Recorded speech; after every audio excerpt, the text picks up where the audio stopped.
The Oppressor versus the Oppressor Mk2 versus even the Deluxo. That's what we're going to be taking a look at in this video. Now, the Oppressor Mk2 was one of the other vehicles that released today, and at first glance you may see Mk2 and think that it is better than the first Oppressor.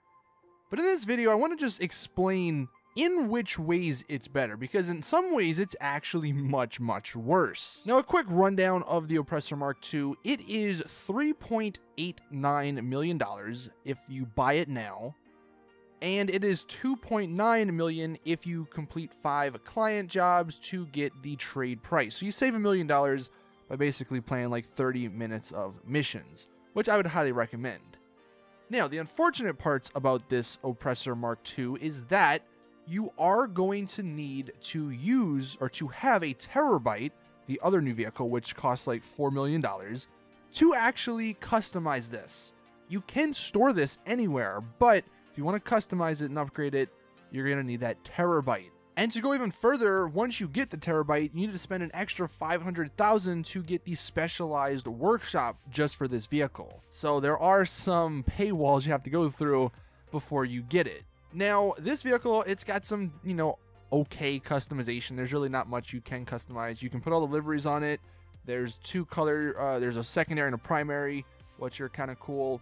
But the main thing when you're customizing this and adding everything is the weapons. You have 2 options for weapons. You have the explosive MG and the homing missiles. Get the missiles. The explosive cannon is horrible. I don't have any footage of that because I didn't want to waste my money, but it is bad.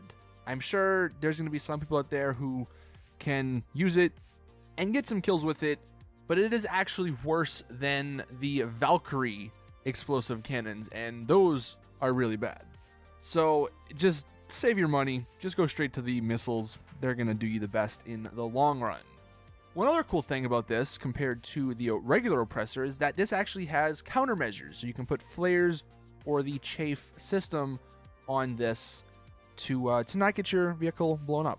Going back to the missiles real quick, it only has a capacity of 20, and I forget exactly how many the regular Oppressor has. It either has 20 or 30, so it's probably on the same sort of playing field as that in terms of missile count. But I mean, just like the regular Oppressor, what you can do is call it again through the interaction menu, and it replenishes the missiles, so that's not too big of a deal.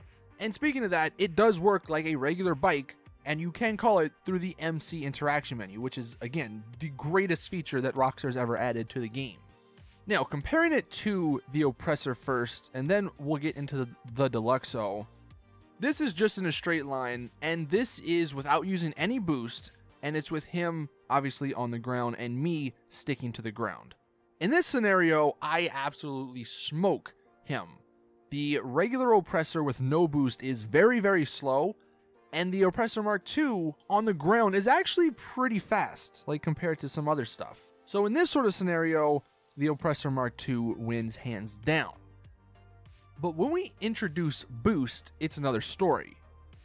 The unfortunate part about this Oppressor Mk2, and I don't know why Rockstar seem to think this is a good idea, but you can't gain boost unless you stop or like reverse or brake.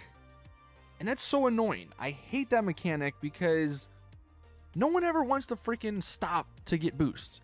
Where on the regular Oppressor, the first Oppressor, the boost just replenishes when you hit the ground. So in the test that you're seeing, obviously he can boost multiple times where I can only boost once at the very start.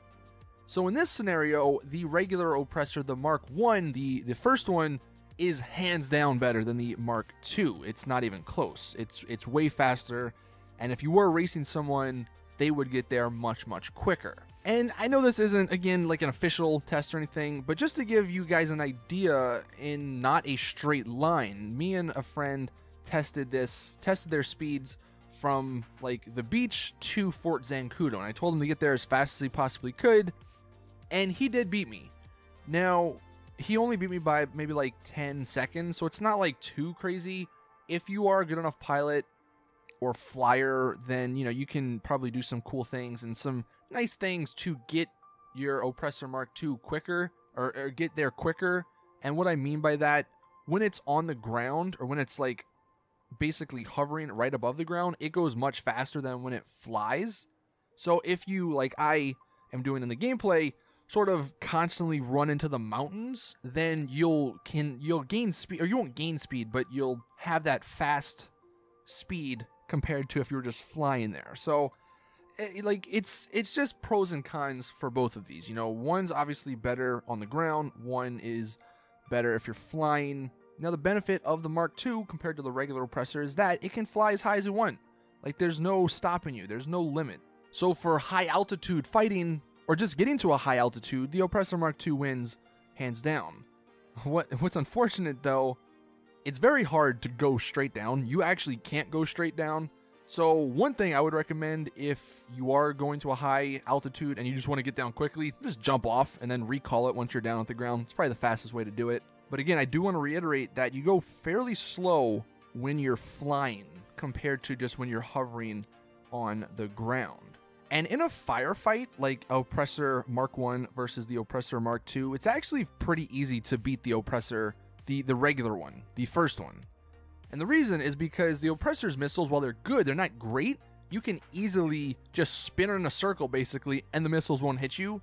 And you can get them when they go and land on the ground to get their boost back. Also, you can have the flares or the chaff system, whatever you want to call it, to have them not hit you with their missiles as well. Now, the final thing I'll say about the Oppressor Mark 1 versus the Mark 2 is that if you want to have fun, I would honestly say the first Oppressor is better, because you get to go faster. I mean, it is a little annoying that you have to hit the ground and all that, but I think that's more fun to drive.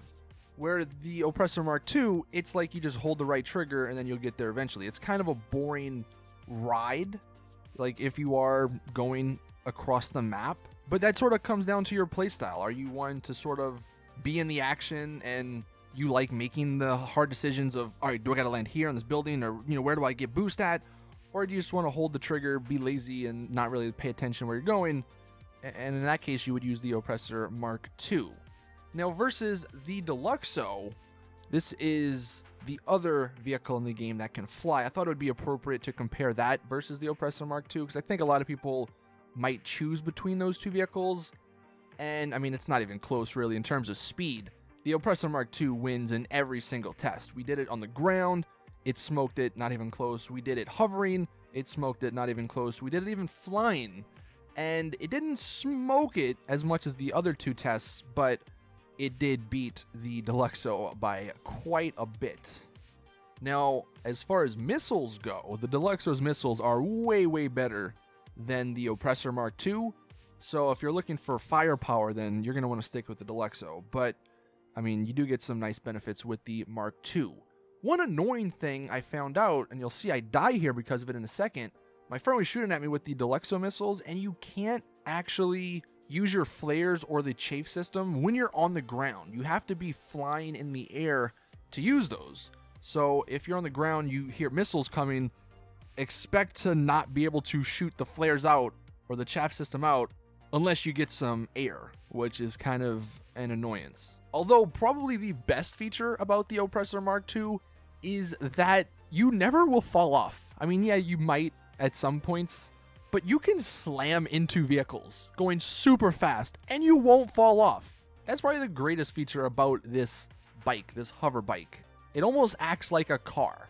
So if you're one for running into things and you like driving motorcycles, then the Oppressor Mark II is for you, because you'll basically never fall off of it. And actually, one other thing, you can also call it through the Terror Bite menu. So this is actually a great vehicle if you play as a CEO a lot.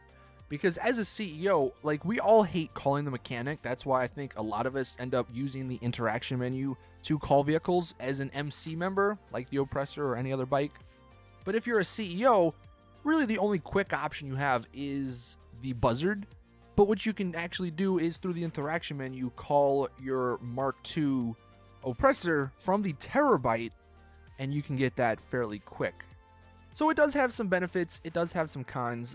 I would say that if you like using the Deluxo, then this is going to be a great vehicle. If you like using the regular Oppressor, you might not like this one as much.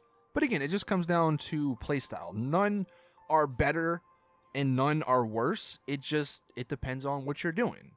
So that is the review. That is my thoughts on these 3 vehicles and this new one. Let me know in the comment section what you guys think about this. Thank you all for watching. Please drop the video a like if you did enjoy. Subscribe for more awesome GTA content. And as always, I'll see you guys in the next one.